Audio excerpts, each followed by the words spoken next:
आज की कहानी जीवन का कटु सत्य है, क्योंकि जो होना है वो होना ही है। भगवान विष्णु गरुड़ पर बैठकर कैलाश पर्वत पर गए।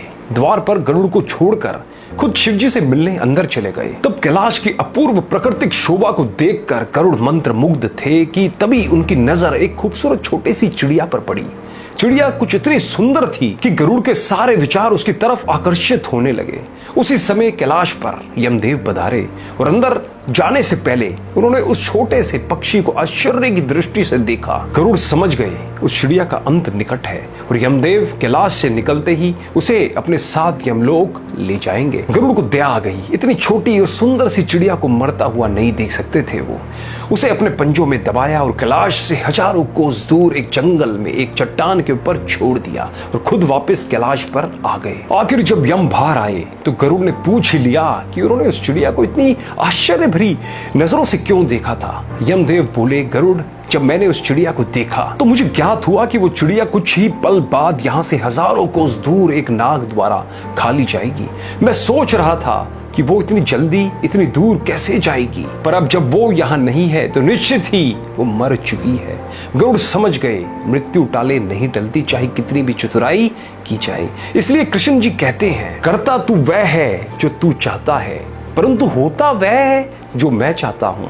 इसलिए कर तू वह जो मैं चाहता हूं, फिर होगा वह जो तू चाहेगा। इसलिए दोस्तों, जीवन के ये 6 सत्य हमेशा याद रखें।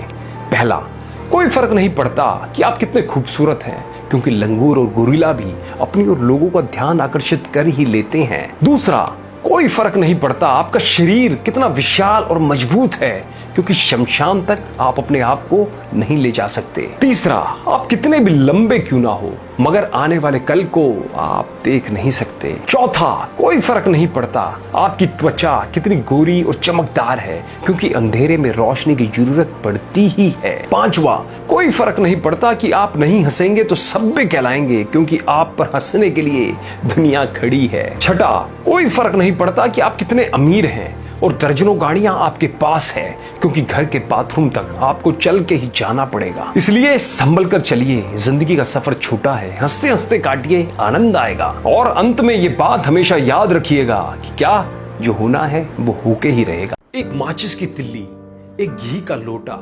लकड़ियों के ढेर पे कुछ गड्ढे में राख, बस इतनी सी है आदमी की औकात। एक बूढ़ा बाप शाम को मर गया, अपनी सारी जिंदगी परिवार के नाम कर गया। कहीं रोने की सुख बुघाट तो कहीं फुसफुसाहट, अरे जल्दी ले जाओ कौन रखेगा सारी रात, बस इतनी सी है आदमी की औकात। मरने के बाद नीचे देखा, नजारे नजर आ रहे थे। मेरी मौत पे कुछ लोग जबरदस्त तो कुछ जबरदस्ती रो रहे थे। नहीं रहा चला गया, 4 दिन करेंगे बात, बस इतनी सी है आदमी की औकात। बेटा अच्छी तस्वीर बनवाएगा, सामने अगरबत्ती जलाएगा, खुशबूदार फूलों की माला होगी, अखबार में अश्रुपूरित श्रद्धांजलि होगी, बाद में उस तस्वीर पे जाले भी कौन करेगा साफ, बस इतनी सी है आदमी की औकात। जिंदगी भर मेरा मेरा मेरा किया, अपने लिए कम अपनों के लिए ज्यादा जिया, कोई ना देगा साथ, जाएगा खाली हाथ, क्या तिनका ले जाने की भी है हमारी औकात। इस कहानी ने आपके दिल को छुआ हो तो इस कहानी को ज्यादा से ज्यादा औरों के साथ भी शेयर जरूर कीजिएगा, जिनसे उन्हें भी पता चल सके कि जो होना है वो होके ही रहेगा। धन्यवाद।